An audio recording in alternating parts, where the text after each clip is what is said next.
So I thought before we launch into what the Challenge Fund is about, I'd give you a little bit of an overview of the Net Positive Centre, um, which is funded by UKRI, and we're working with partners across the UK to act as a national hub for research, collaboration, and capacity building around climate change and health. Um, the centre is led by the University of Exeter, and we have the UKHSA, National Trust, and Forest Research as core partners. At the Net Positive Centre, we focus on what's possible, turning the climate change challenge into an opportunity to support healthier lives, improve health equity, and improve the environment. We're aiming to deliver scientific advances, policy advice, and innovation that will address climate, environment, health inequalities across the life course. So our centre's activities fall into four main themes, and these are summarized in this diagram here. In our theme one, we're conceptualizing the climate change and health issue.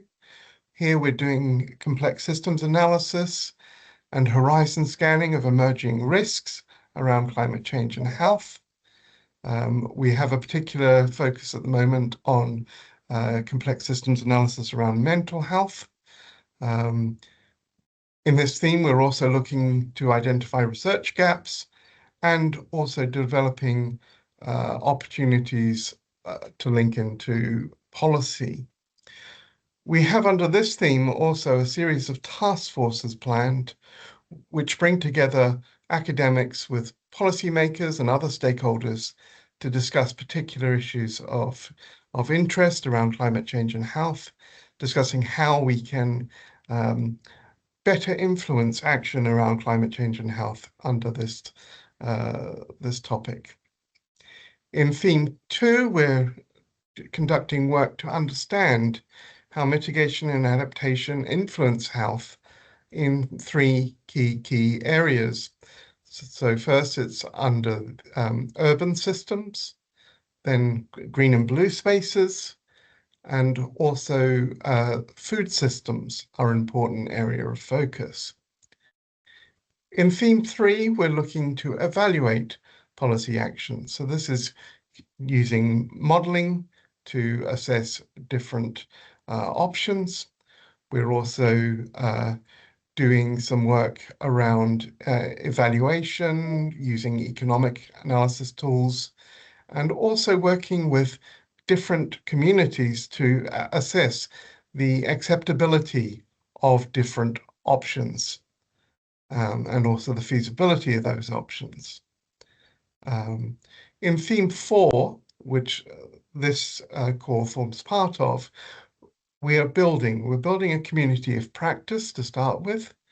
We're also working closely with policymakers, publics, and stakeholders to address this key issue of climate change and health. We're building climate change and health research capacity across across different disciplines, and this Challenge Fund forms part of that in terms of providing resources for seed corn research. We'll also have a series of events that people can join, like summer schools and conferences, all to encourage the development of research around climate change and health. We also will be working closely with stakeholders to co-create solutions and to see how we can best develop action around the climate change and health issue. All that we're doing is based on our foundational principles as a centre. So we have a very interdisciplinary approach, cutting across a range of disciplines, from classics through to climate science, towards epidemiology, economics, social sciences. We're generally a broad church in terms of how we are approaching this issue. So we very much welcome applications from any discipline in this area. We take equality, diversity, and inclusion as being important in what we do. So we are taking steps to ensure that we try to enable those with diverse needs to take part in events and also to apply for things like the Challenge Fund. So you'll see that we've offered different formats that may suit different individuals and people with different backgrounds in applying. We take sustainability seriously. And as a centre working on climate change and health, I think it's important that we do take that into account in what we do. So we encourage sustainable travel, we encourage sustainable practices and research, and we really try to walk the talk in terms of sustainability. We see involved communities as being critical to delivering real change. And so you'll see later, I'll talk a bit about how we see engagement with communities in a case example. We are always looking to identify barriers to action. And finally, we're focusing on needs-led research. So we're very much linking in with stakeholders, seeing what is needed to deliver real change. So what is the Challenge Fund? Well, we've got 3 schemes, and today we're launching Scheme A, but just to give you an overview, Scheme A has 2 rounds of funding for projects up to £40,000 per project. This is really to encourage seed corn research and other activities around the climate change and health issue. And I'll come on to describe in more detail the needs for responding to this call. But other schemes that we'll be launching later include Outreach and Engagement Scheme, which will run across 2 rounds, where we'll have funding available for up to £7,500 per project. This is really to enable researchers to engage with communities, to also engage with small-scale arts activities, to conduct workshops and that kind of activity, to stimulate activity around climate change and health.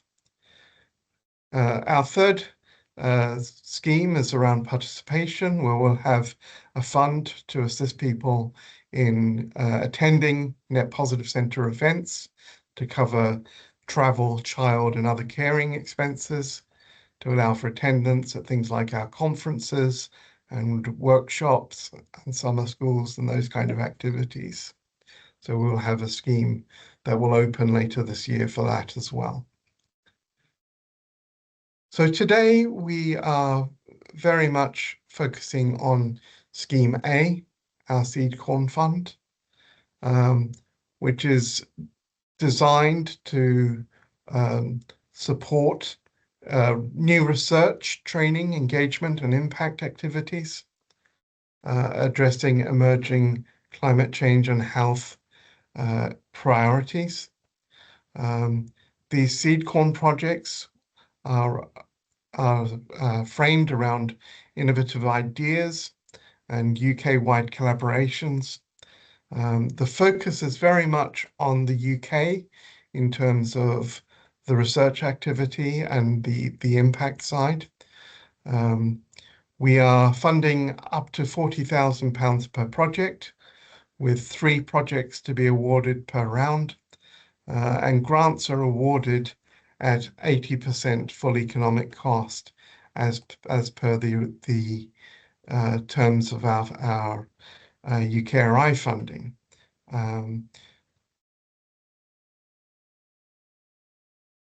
Now, the second round, as I've said, will be launched in early 2027, but we're launching today the first round.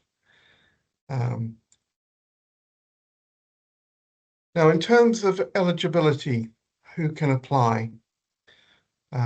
First of all, your project must meet all of the following eligibility criteria.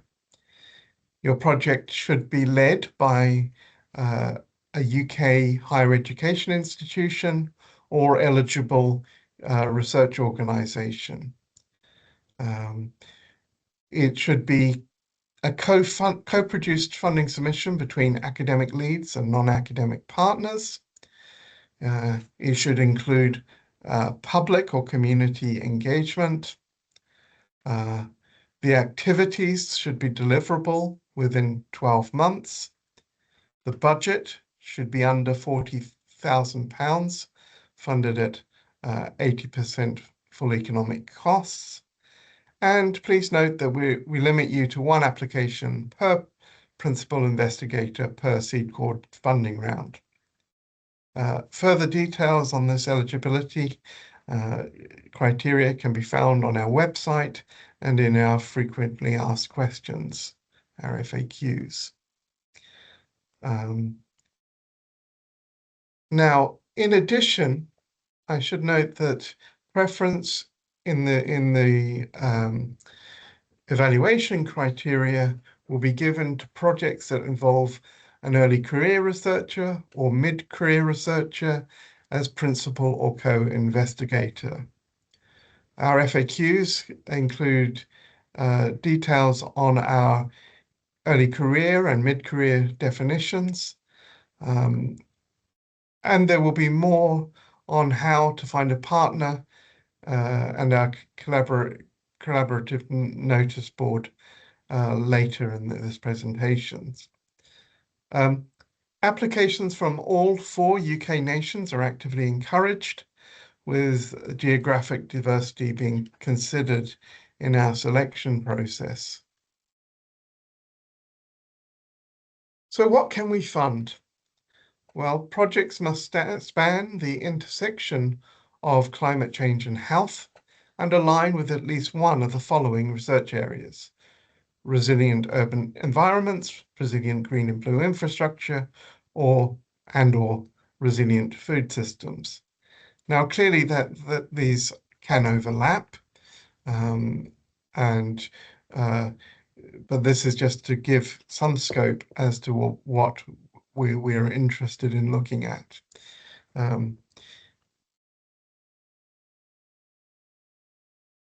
Now, in terms of eligible project types, we're interested in a range of different projects. Your project could be an empirical study, bringing together data and examining data for policy needs or similar. You might be conducting an evaluation or an assessment of adaptation or mitigation policy in terms of how they overlap with health. You might be interested in running some task force type activities, again, where you bring together stakeholders and researchers, policymakers and others to discuss and develop particular outputs. You could use this funding to deliver capacity building initiatives around climate change and health. You could conduct responsive research addressing urgent issues. So, for instance, you might be interested in looking at the recent flood events or other similar climatic events that are happening in the UK context. You might be looking to deliver impact through this from existing research to generate new products to ensure that your results are taken up in action. And also you may consider some large-scale arts-based activities. Working collaboratively with artists is possible within this scheme. Now, it's important to note that projects should complement rather than duplicate activities already being carried out by the centre, and I'd probably put that also alongside other research activity going on in this area. We're very much keen to stimulate innovative research and avoid duplication. So if you have something that, well, you can look at our website to see further information on the types of work that we are already planning to do. And we're very keen to ensure that this really delivers additional work to what is already planned. That's important for our funders in terms that we do not kind of double dip in terms of paying for the research. Projects must demonstrate at EOI phase at least alignment with at least 2 of our foundational principles. So in terms of an interdisciplinary approach, being needs-led or involved communities, or identifying barriers to action, or equity, diversity and inclusion, or environmental sustainability. But please note that at full application, we will require full alignment with all 6 of our foundational principles. And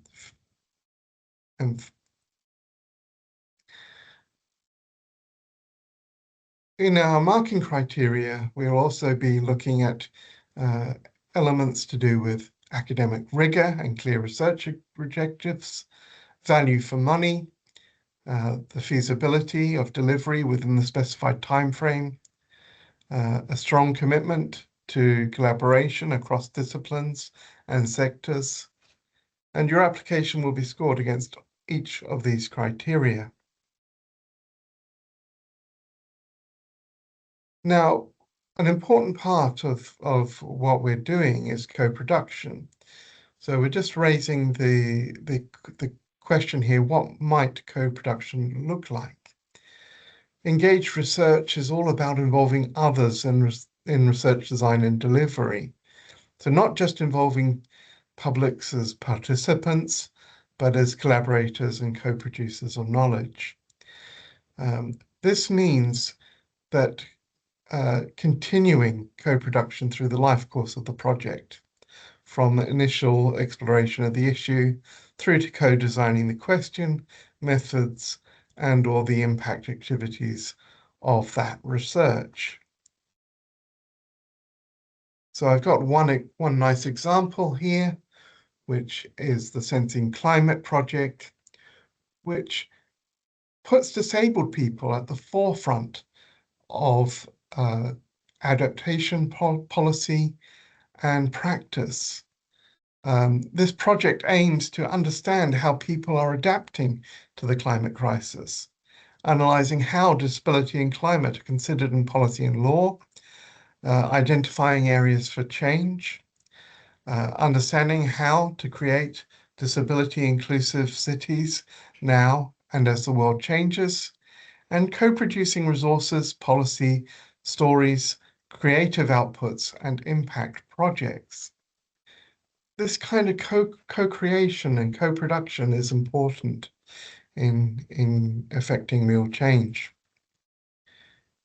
You may be interested in applying creative practices, and at Net Positive, in the Net Positive Centre, we're encouraging arts-based practices. And what do we mean by that? So it's broader and richer than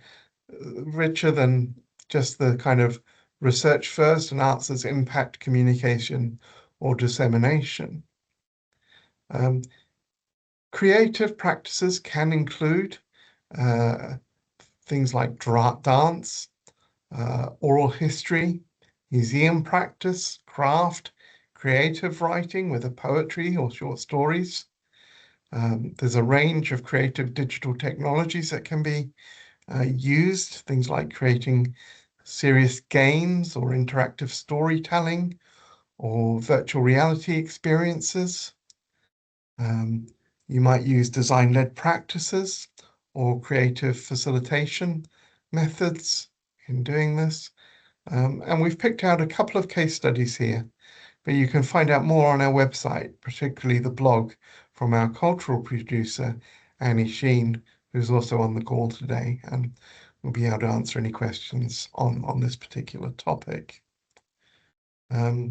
So in case study 1, this is Farming Fantasy, which was an interesting cooperative game that helps players work through a policy problem using principles of co-design.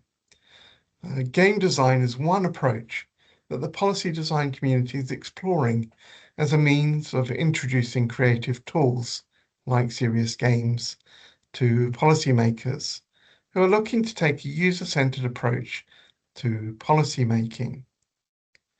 This is a really interesting tool, and I'd encourage you just to have a look at that if you're interested in using creative practices as part of your project.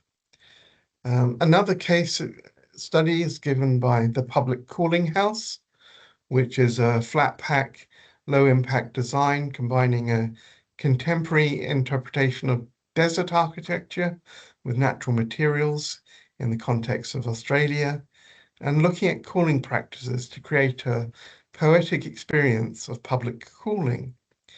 This provides a public meeting space for cooling, conversation, consultation, and communication. Part of this work was premiered at the Arts House as part of the Refugee Heatwave project in 2017. It's a really different way of looking at how you could use this kind of funding to stimulate activity. Now, we've said that the funding submission should be co-produced between academic leads and non-academic partners. So how do we propose you find a partner if you don't have one in mind already? Our website is host to a notice board designed to help academic leads and non-academic partners to share ideas, spark conversations, and build new collaborations. You can use this Padlet form to advertise your project ideas and seek partners. You can offer your expertise to others. You can browse opportunities from academic and non-academic organizations. And you can also use this space to ask questions not answered in our FAQs.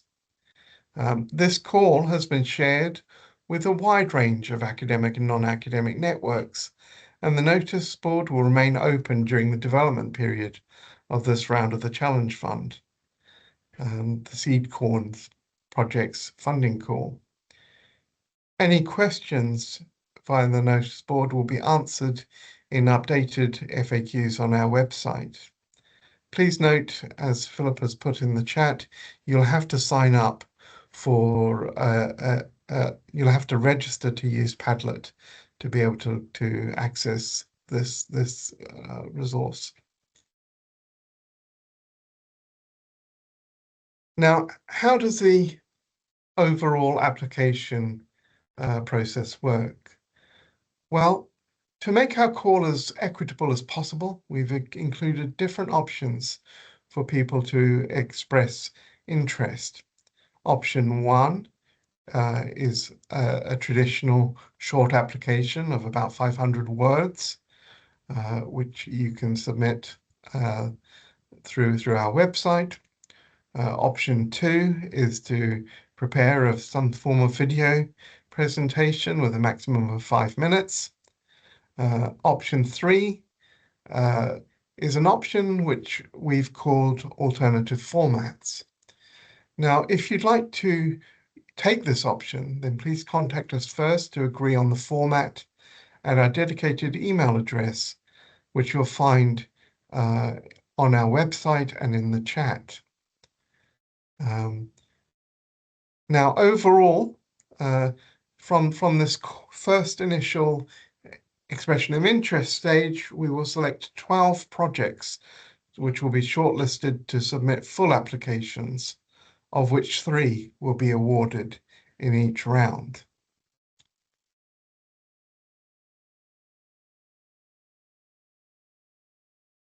Now, we've come up with a number, of different evaluation criteria, and overall applications will be scored against selection criteria. Now, due to the equitable practice of accepting alternative forms of applications, we are not anonymizing expressions of interest. And we regret that due to the expected demand, we'll be unable to offer individual feedback at this stage, but we will publish collective feedback on our website. At stage 2, the full application, shortlisted projects will then develop a full proposal with a detailed budget and project plan. We've allowed 11 weeks to develop these proposals, allowing for the summer break, and further guidance will be provided at this stage on how to submit your application and the processes involved. But you will be expected to demonstrate adherence to all of our 6 foundational principles, and any budgetary changes at this stage will be need to be within 10% of your original application. So as we say, further guidance will be provided when you are successful in getting through to stage 2. And so to the timeline. The funding rounds are running on a fairly short cycle to support agile responses to emerging challenges. The projects must be planned to be completed within a 12-month period.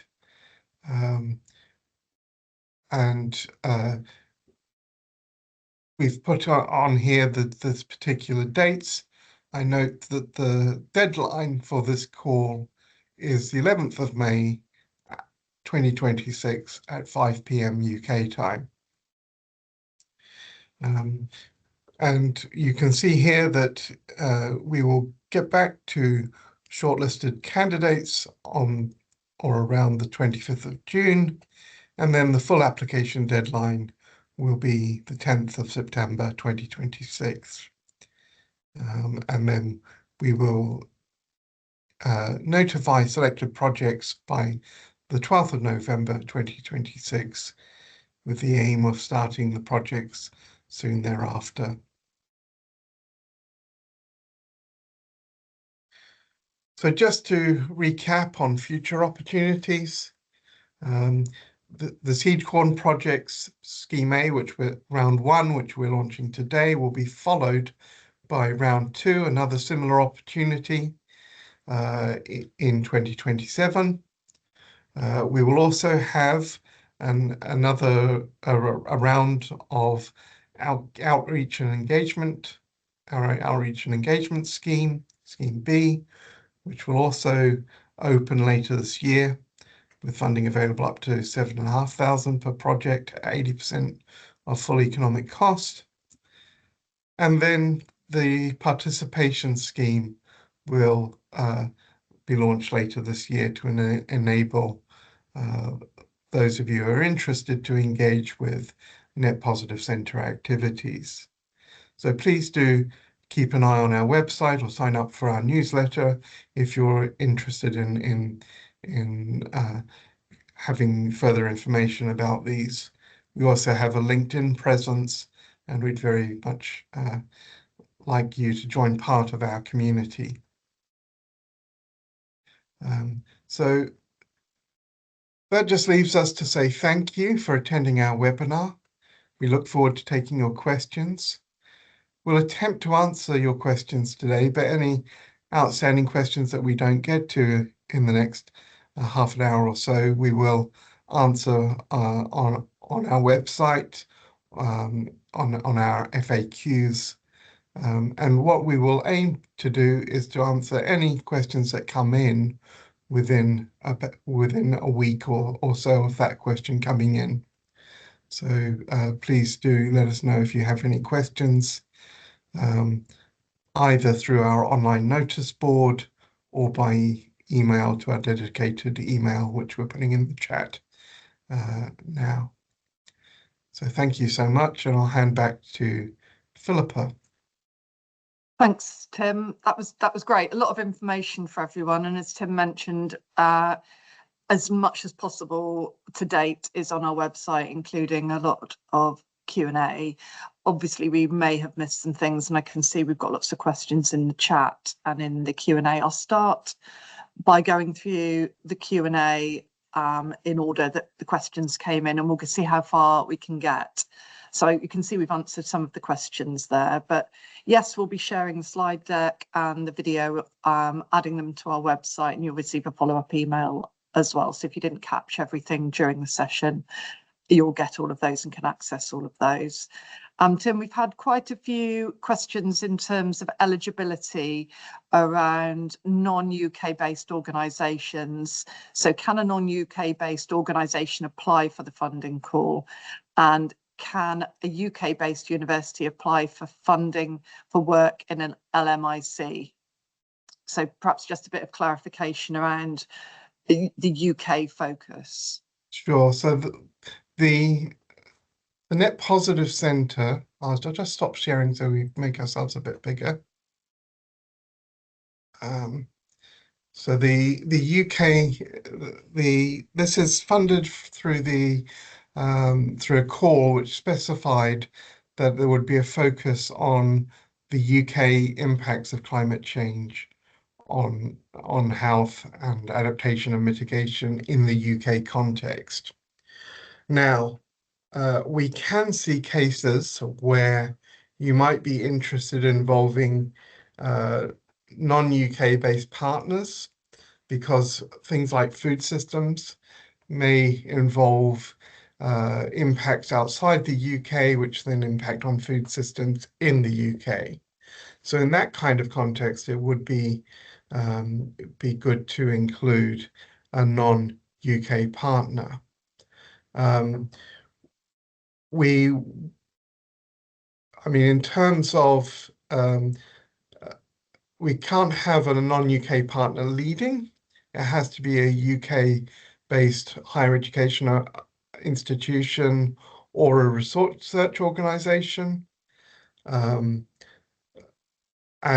we're funding at 80% full economic costs as per UKRI terms. So I hope that clarifies things. If you're not quite sure, you can send us an email, and we'll get back to you with feedback on that.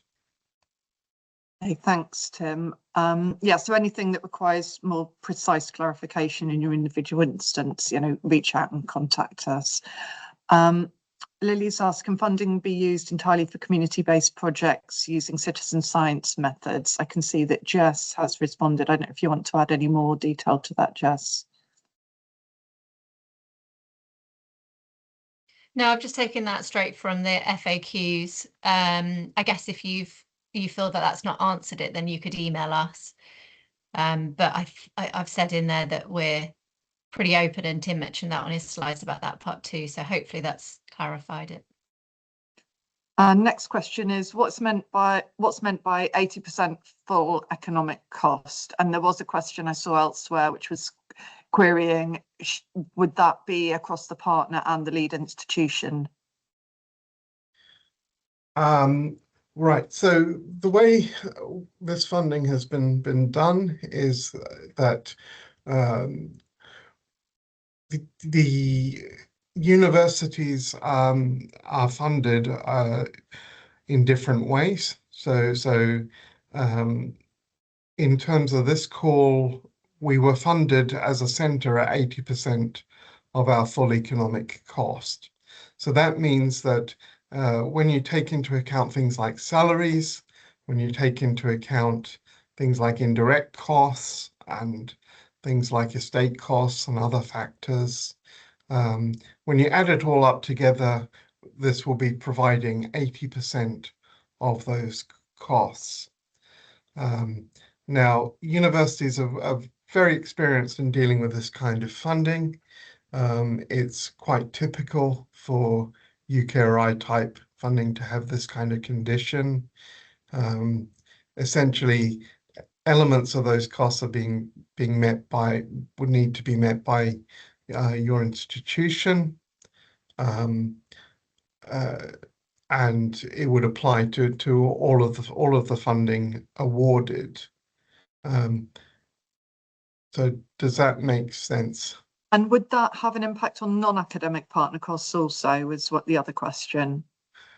I think it would depend on the relationship you have with your partner, though, and how that would work.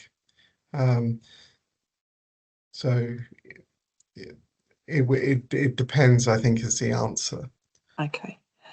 Another question, you mentioned Scheme A CCOM projects should include public or community engagement, and Jessica's noted that Scheme B is also about outreach and engagement, and has asked the question, is the idea that successful projects from Scheme A could subsequently apply for Scheme B, or are they being treated as independent, but both including aspects of public engagement? Yeah, they're being treated as independent, but there is nothing stopping a successful project in either Scheme A or Scheme B from applying for the other scheme once completed. We see that in Scheme A, it's important that that the work have engagement within it, so that it's not purely an ivory tower exercise, and that there is some engagement with the public or with stakeholders in delivering these projects. But as you say, there are smaller pots of funding available to enable engagement, as we see that as being important in developing the research agenda around this topic. And we've got quite a bit more information in our FAQs around our definitions, I suppose, of public engagement. And we may come back to Jess to explain a little bit more on that as well, if there's time at the end. So another question is around recruitment. So is it possible to use the fund to recruit a research assistant? I can see that Jess has copied in our response in the FAQs, which notes that staff time, research, project management and administrative support can be included. So is there anything more you'd want to add to that, Tim, in terms of recruiting a research assistant? What I would say is the application would benefit from engaging with ECRs or MCRs at an early stage. So if you have got ECRs identified within your team who you could write in as a co-I or as PI, indeed, it would be sensible to do that. However, we can allow funding to support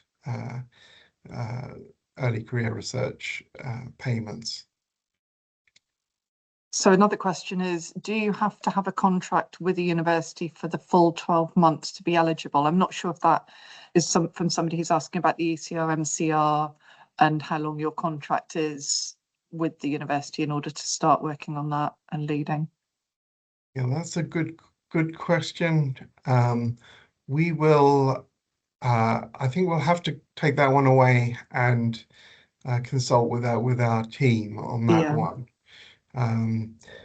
We have allowed, just to say, we have allowed within our application form an alternative email, realizing that people might possibly move between academic jobs at different times. It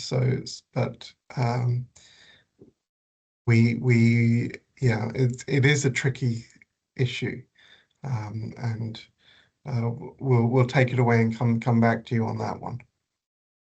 There's another question actually, so maybe Jess, if you could come online, which is asking about the definition of engagement and whether are you defining engagement here as engagement to generate behaviour or perception change, or engagement to enable public participation in decision making beyond co-design of behaviour, perception change, engagement? Yeah, sure. So we have put a definition on the FAQs page, which goes into a bit more detail, but as a centre, we are looking at a definition by the National Coordinating Centre for Public Engagement. So that's about sort of a myriad of ways and activities that you can share research. And we mean share in the sense that you'll be working in a two-way process with whomever your community of interest is, or your partner. And there would be interaction and listening with a goal of generating mutual benefit. So to me, it's not about behaviour change. That feels more like an intervention. This is about co-creating research together, or in fact, impact projects like policy change or creating a different kind of output. I don't know if you want to add anything to that, Tim. I mean, I think I should say that when we were funded for this call, we were steered away from behaviour change type activity because of the activities of the CAST Centre. So I think if you were to engage in wanting to engage with behaviour change type activities, it's worth having a look at what CAST are doing, and ensuring that what you're planning is additional to that. Just in case people aren't familiar with CAST, I will pop in the chat a link to their website. Thanks, Jess. Another question, are any shortlisted projects contacted? So if a project doesn't hear back from us by the 26th of June, should they assume they didn't get through to round 2? No, I think we will be able to respond to everybody to say whether or not you're through to that round. But in terms of detailed feedback, that's the thing that's potentially quite tricky in terms of volume for us. So we will collate the sort of any general responses to that on our website. Yeah. A very quite specific question, is air pollution an area of interest for this funding? So perhaps, Tim, the question might be, how broad is our interest area? Well, air pollution is often seen as being reducing air pollution is often seen as being a co-benefit of mitigation. So insofar as the air pollution is part of a climate change mitigation, possibly adaptation option, then yes, we would consider bids looking at air pollution. But it has to be within a climate change context.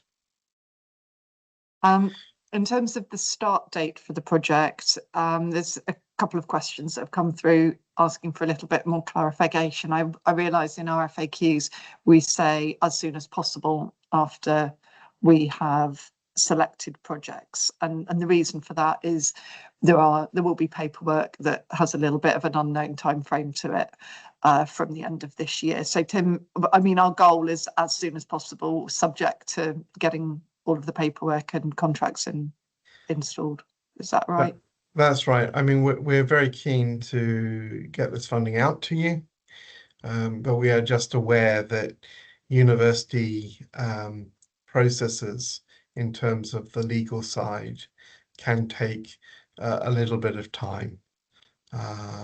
So we aren't yet saying projects will start on this date because of that. However, it might take a couple of months to set up, depending on the circumstance. And we'll need to do this 12 times over. We'll have to do this 3 times. Yeah. 3 times over in this particular call, but obviously in other calls we'll be doing it as well. Yeah. And in my experience, different institutions take very different amounts of time in terms of turning around agreements. I think we've addressed this, but can I lead a project in the UK as a as an LMIC researcher, low middle income country researcher? I mean, I think if you have an affiliation with a UK HEI or research organisation, you could potentially do that. Otherwise, you'd have to be a partner within a project. Right. A question that's been addressed in the Q&A, but do we define ECR and MCR, so early and mid stage researchers? Yes, we do. The definitions are on our website quite clearly, so we won't necessarily go into those now. If a project is successful in receiving funding, how long after we've addressed that should it start? So as soon as possible. So the next question is, how do you anticipate lead organisations engaging partners? Do you expect non-academic partners to be funded directly through the project, or can they be subcontracted? I think it will depend on your organisation. The funding, I believe, will flow through the one lead organisation. But we may need to check with our financial people on how that will work in practice. You can subcontract, but please note that if you do subcontract, you need to have undergone appropriate competitive processes. So, for instance, getting quotes for those subcontracts. And I mean, it's fairly unlikely, but if you were to go over 25,000, then there would be, for a subcontract, then there would be an issue that you'd have to go to a full competitive process, not just having quotes. And those figures are again on our FAQs on the website in terms of any thresholds for that. Can a PDRA be the PI? That's the next question. Yes, an early career researcher, a PDRA, could be a PI for this specific core. Another question, would you be able to qualify an eligible research organisation? Is there a list of organisations that we need to be adhering to? Could non-profit organisations be eligible to apply to lead projects? So we have those definitions on the website via UKRI, I think, don't we, Tim?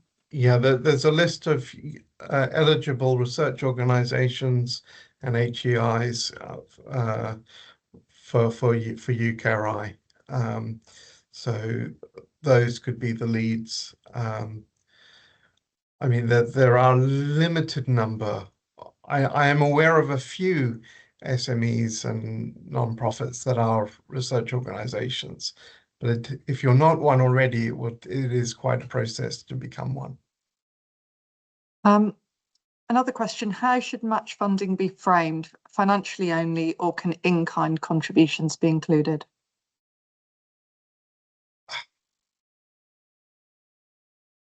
I will need to consult with our finance team on that. I'm not sure if we've got that in the FAQs yet. No, I don't think we have in detail, so I'll make a note. Is the grant transferable from one university to another? I'm assuming that might mean in terms of the PI moving or something, I'm not sure. Yeah, I mean, in general, it should be possible, but we would need to consult with UKRI on that as well, just because of the nature of the issue. Can a close to completion PhD candidate be eligible as PI or co-I? Or co-PI, sorry. I'm not sure on that. I think you have to have a contract with the university, but we will confirm that. And sort of aligned with that, for focus and clarity, are ECR-led PI projects favoured, or do you mean projects including ECRs, EEG as co-Is? we realise that for some institutions, they may not allow ECRs to be PIs. Now we basically are just encouraging ECR-led or ECRs to be involved as co-Is. In different institutional settings, there will be different constraints, and we are aware of that issue. And the final question I can see in the Q&A is Harriet can see in the FAQs we've got broad guidance on what we're looking for, but not scoring criteria. Will there be any more detail on these? And I assume maybe in terms of the final application for those successful. We will provide a bit more detail, I think, on our scoring criteria, and you'll be able to see our score sheet type framework. There was a question on whether it could fund interventions. Yeah.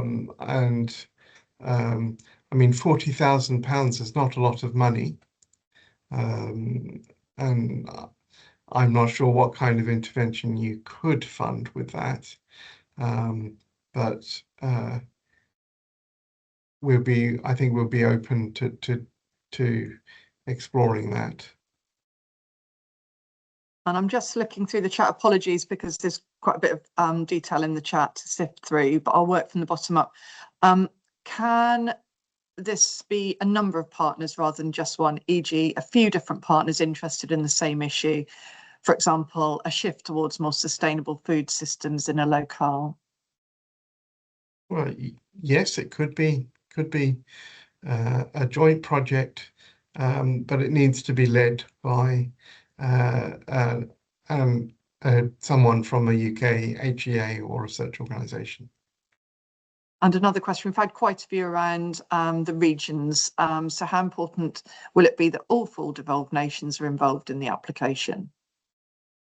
I don't think it will necessarily be feasible for that to be the case, but we would just encourage you to think through where you could involve devolved nations. Right. And I think just to clarify, in terms of UK based, in terms of the lead organisation, there's several questions around that and the focus of the work itself being UK based. If we could just clarify, I guess, the emphasis that we're looking for. This is a UKRI funded project. Well, and it's not only a UKRI funded project, but it was a call for a specific centre focusing on UK impacts and responses to climate change and health.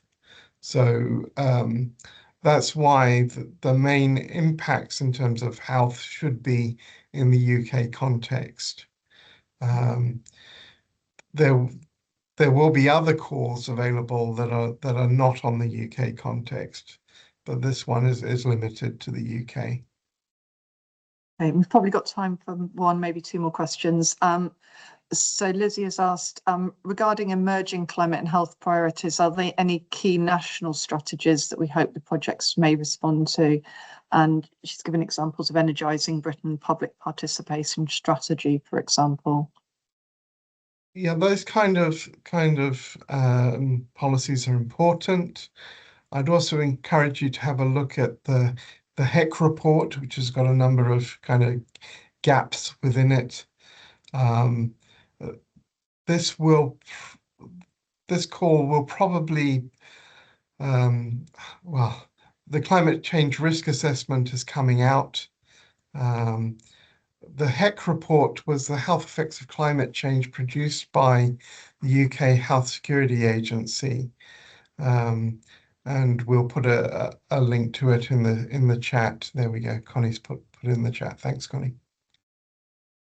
Okay, I think we have managed to get through pretty much all, if not most, of the questions that we've received. So really, I think if we take some time now just to remind you of the process. So we've got all the information on our website together with FAQs. We have an application form that will be submitted online. So all applications should come through that. And in response to you applying, you should receive 2 emails, one which is a thank you for applying, and the second which is your completed application. And then we will take that will close at 5 p.m. on the 11th of May, and there will be a process of just over a month to 6 weeks of the team being able to review those applications, and successful applications will be notified. Unsuccessful applications will also be notified, but as we said, we won't be able to provide any feedback. I'll just add the link to the form into the chat for avoidance of doubt. So that's the place to apply, basically. Everything from today will be uploaded to our website in the next day or so. So if you've got any other questions outside of that, please add them to the Padlet or approach us directly through the Challenge Fund email address. Is there anything else you'd like to add, Tim, that we may have missed? The one thing is that you can upload kind of iterative applications if you wish. You know, so the form will take multiple applications, but we will only take into account your last submission. And I'd encourage you all to follow us on LinkedIn and sign up to our newsletter on the website for future funds and any details coming out of the centre. But yeah, thank you, Tim. That was really great overview, a lot of information in a short space of time. And thank you everybody for coming today, and we'll look forward to receiving your applications with great interest. So thanks very much, everybody.